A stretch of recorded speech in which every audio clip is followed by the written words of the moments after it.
Hey guys, Afshin again, and welcome back to another VEX on-shape tutorial. Today we're going to look at the different ways to brace a VEX robot. This is a skill that you'll use not just this season, but also likely for every robot that you build in the future. So honestly, if I were you, I'd save this video to reference for later.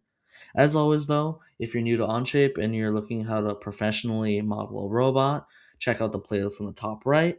But anyways, let's get straight into the video.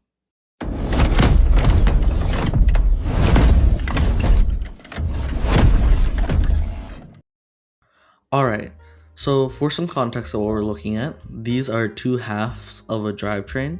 I have one for each main mechanism of this year, so one for a double reverse 4-bar, which I took from some other CAD and just animated, so now it actually works, and one of a Cascade. If you guys want to check out how to animate and just make things kind of actually work in CAD like this, let me know in the comments down below and I'll make a video showing how to do that. But anyways, to actually start bracing these, there's a few ways you can go about that. So the first way I'd like to talk about is the U-channel tech. So if we go to insert and then we go to other documents and we take out a U-channel, and then for this all you need is a 0.5 U-channel, so just a 1x1 in a sense, and then you made it to the bottom of the C channel. So since this U channel fits around the C channel, it can kind of act like a cap that you can use to mount things. So say if I were to attach that there and then unfix this, then I can use the bottom of this U channel and made it to back here.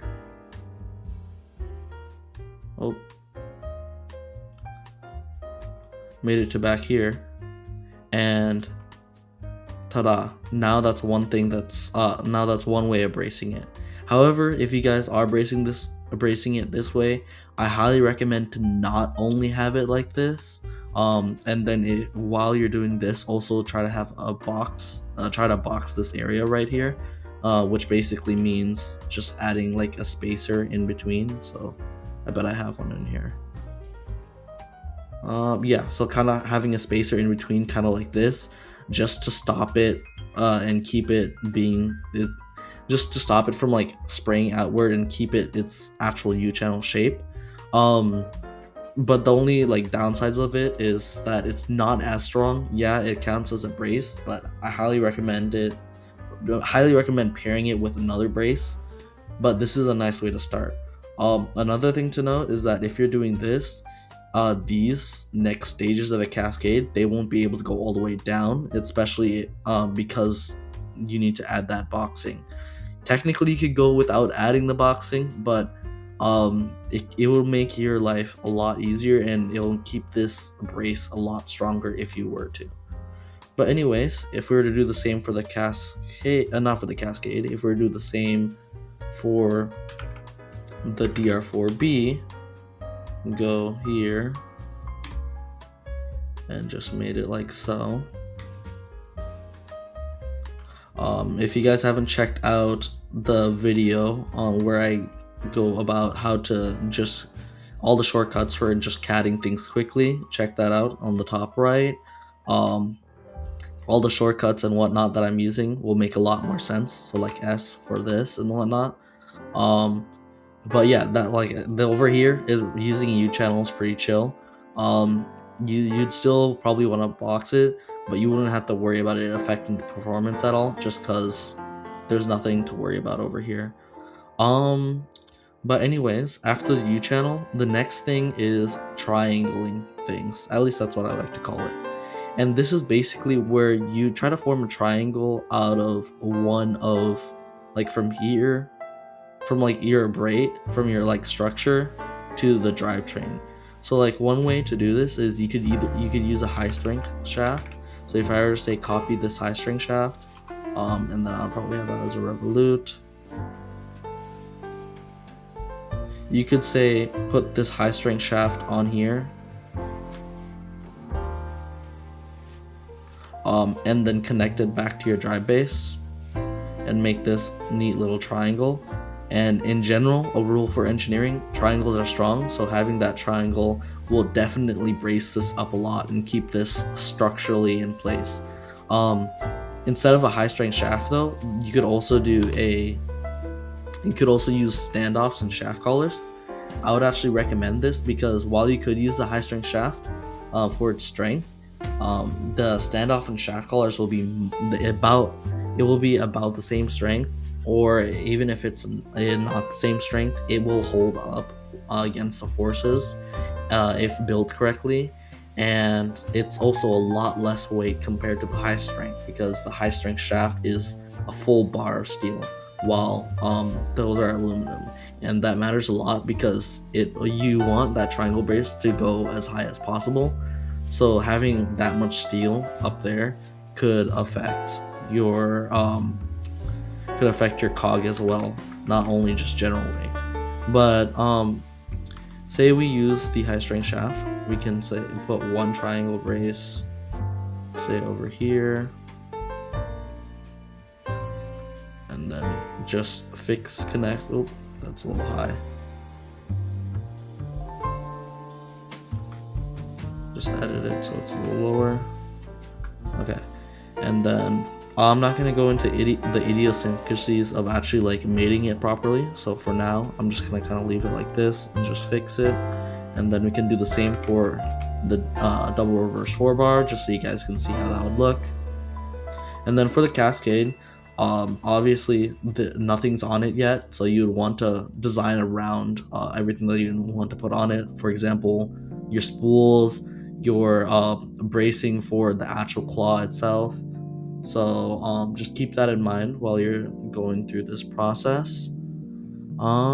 This one we can add, say, like right here, and connect it to like, and connect it to like over there or something.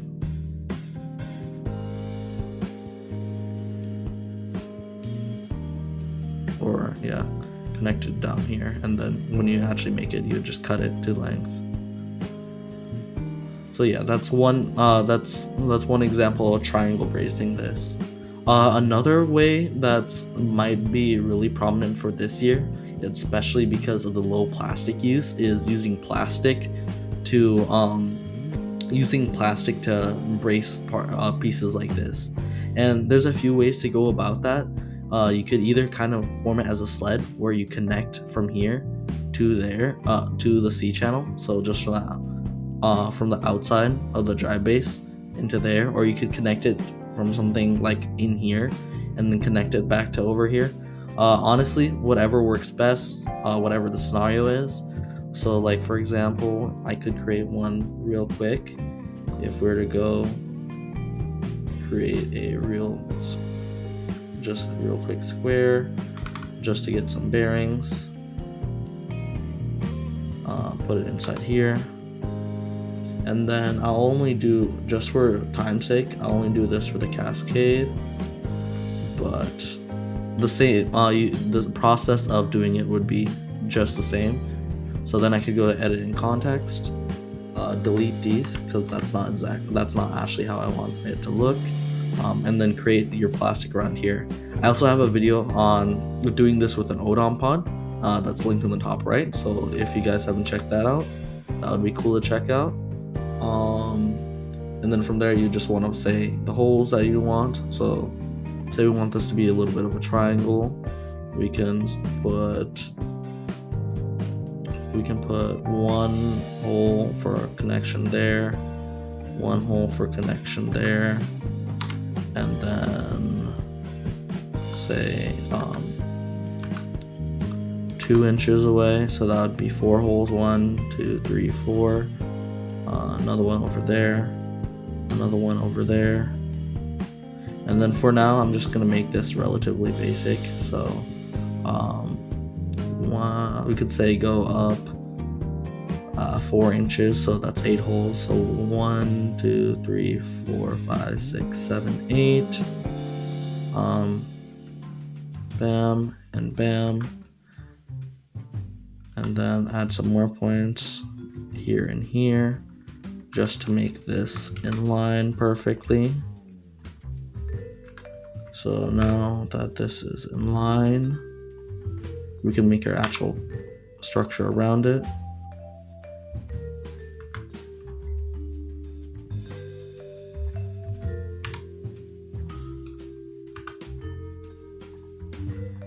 Oh.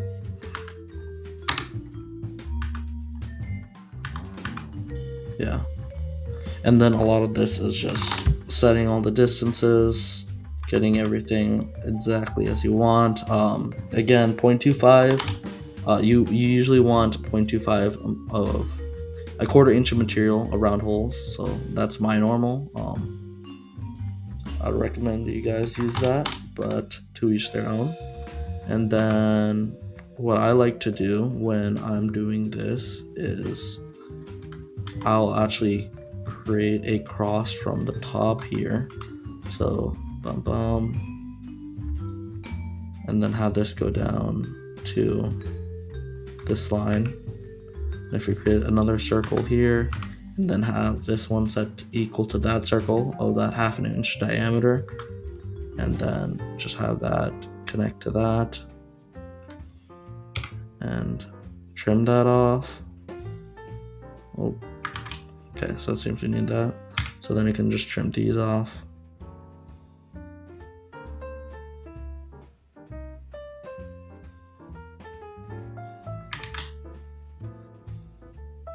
We have a nice little brace that we can extrude.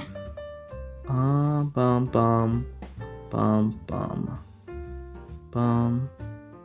And then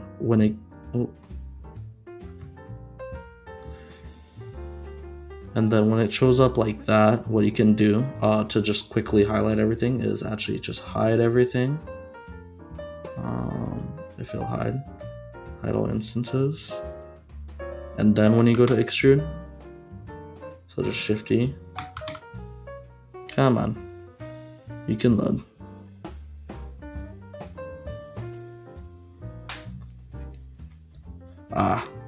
Yeah. If you guys haven't checked out the video that I made to make Onshape load faster, I highly recommend that. It will stop these like little issues. But anyways, you guys get the point. That's another way of bracing, just creating a plastic to come out from like the drivetrain or come out from the inside just to attach to that C channel. So that's another way of doing it. And then other than that, there is one other final way, and that is using C channels to kind of brace across. So you could also probably use one half cut some other way. So if you're trying to save weight and you don't feel like using a C channel, you could probably use like a half cut, which is half of a 3 wide, or you could try a 1x1 or /L channel, but I highly wouldn't recommend it. Try to stick to a C channel or half cut or high strength if possible. But basically that's just putting a brace across the side. That's just putting a brace between the two sides. So if I were to go down and make this just kind of flat,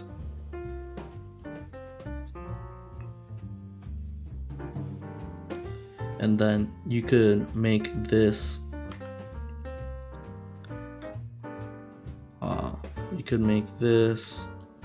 a slider with this hole.